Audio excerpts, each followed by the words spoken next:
Hey, it's Selena Teams here. Jumping back on as promised to give my observations of what it's like to do a first review on Bookblaze.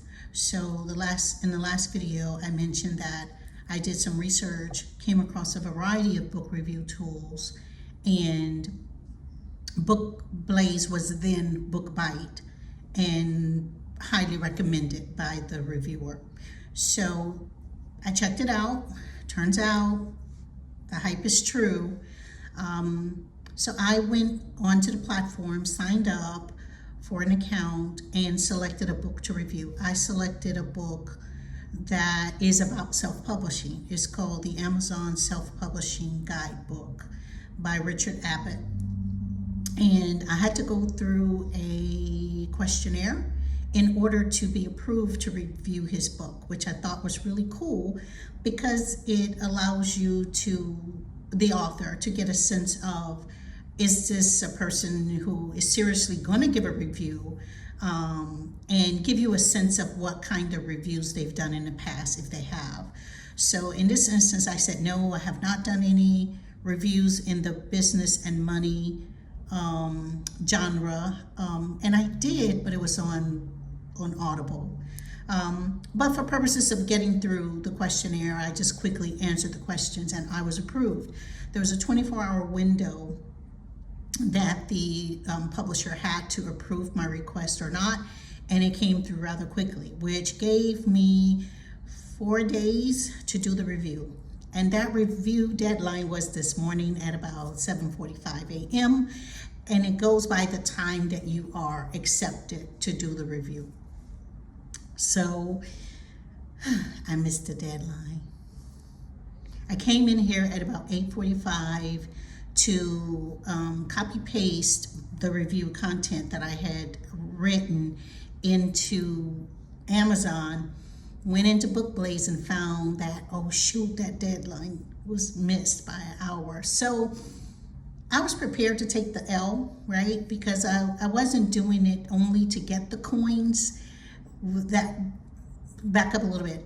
When you agree to review someone's book, they give you a certain number of coins, which you bank. And then you can then use those coins to pay other reviewers when you want them to review your book. So by missing the deadline, I was forfeiting 1,600 coins.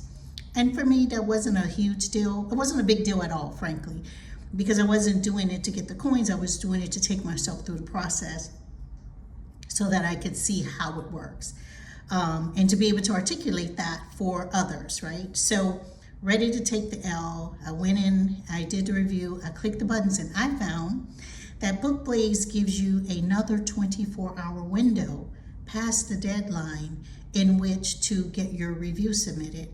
And I think that's pretty awesome, because as an author, you could miss out on a great review because a person ran out of time. And for me, it was, I think it's something that happens typically. You have a deadline and you're just after the deadline. And this gives the author the opportunity to still get that raving review, if it's raving. And it gives the reviewer a chance to still submit and not lose out on the coins, number one, and number two, not, feel like, they're losing out by submitting a review and not getting, maybe a person might not be inclined to submit the review. I don't know. I would still do it. You read the book, you review the book, I think you should post a review. That's the way I kind of view it. So there were just a few housekeeping technical things on Bookblaze, like Amazon now requires you to have your profile, your reviewer profile, set as private. And you have to get your profile, your Amazon review profile name right on Bookblaze, because you get one shot at it. And those were just the two little technical things that I had to make sure that I got right for this review to show up.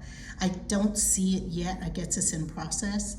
But all in all, I thought it was a great experience, and I am even more keen to explore Bookblaze for now.